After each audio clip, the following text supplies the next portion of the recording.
ये कांग्रेस वाले तो एफिडेविट देते थे, ये तो शपथ पत्र दिया करते थे सुप्रीम कोर्ट में कि राम कहीं अस्तित्व में नहीं है, न राम लला है न राम है।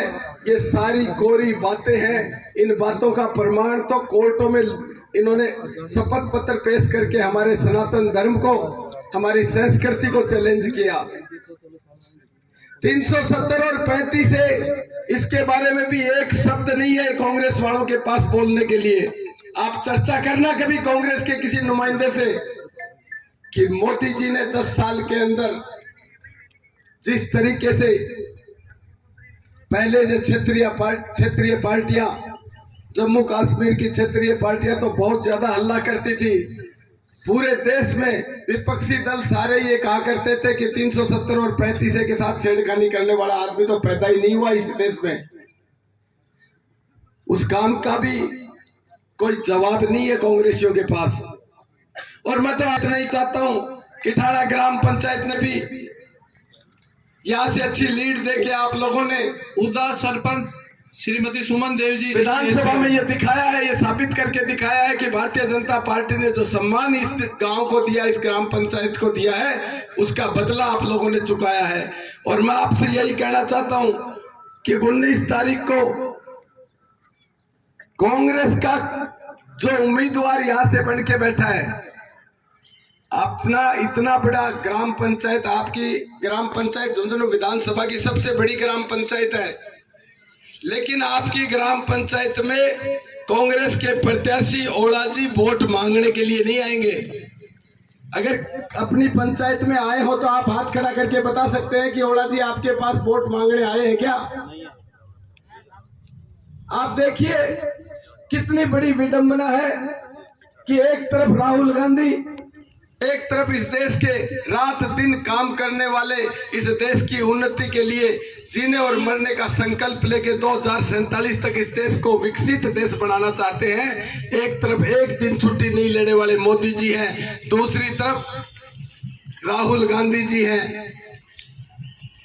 कांग्रेस पार्टी जिसका कोई मुद्दा नहीं, वो विपक्ष में बैठने हैं, उनका कोई अस्तित्व नहीं है, न राजस्थान में है न केंद्र की सरकार में रहेगा। 4 तारीख को मोदी जी तीसरी पारी की शुरुआत करेंगे और ये तीसरी पारी मेरा वादा है कि ये स्वर्णिम अक्षरों में लिखी जाएगी। ऐसे ऐसे फैसले राज्यसभा और संसद में होंगे, इस देश हित में होंगे। तो आप ऐसा प्रत्याशी जो वोट मांगने के लिए नहीं आता, जिसका चेहरा राहुल गांधी है, जिनका कोई विजन नहीं है, अगले साल क्या करना, उससे अगले साल क्या करना, कोई विजन नहीं है। एसपी के ऊपर कहना चाहती हूँ, मैं कहना चाहती हूँ, फिर उसने कहा कि मैं भूल गई मैं क्या कहना चाहूँ। उन्हें संस्कृत में नहीं पता वो क्या बात करना चाहते हैं। उनको जितनी बात पढ़ाई जाती है उतनी बात मंच के ऊपर वो बोल सकते हैं, उससे आगे उनके दिमाग में अपने खुद के मन से वो कुछ भी नहीं बोल सकते हैं। और ऐसा ही राहुल गांधी, ऐसा ही प्रत्याशी हमारा भी है यहाँ।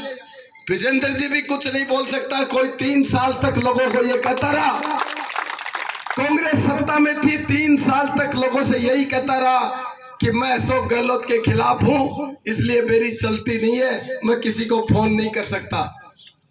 अपनी खुद की पार्टी में रहते हुए मानेसर जाना, किस किस तरह के बातें हुए। अब कई लोग कहते हैं कि सैनी समाज के लिए ये बात है, राजपूत समाज के लिए ये बात है। मैं कहना चाहता हूं, सैनी समाज के भी मेरे इतने भाई यहाँ लोग बैठे हैं, सैनी समाज के मुख्यमंत्री थे और मानेसर में सबसे ज्यादा अगुवाई करने वाला विजेंद्र होना ही था, जो अपनी पार्टी के पीठ में खंजर मारने का काम कर रहा था।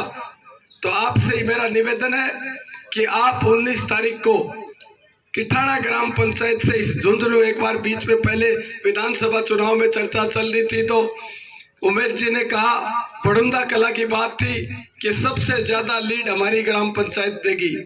तो मैं तो आपसे यही निवेदन करना चाहता हूं, आज बड़ुंदा में प्रोग्राम भी था कि किठाड़ा ग्राम पंचायत हमारे देश हित में, हमारी पंचायत के हित में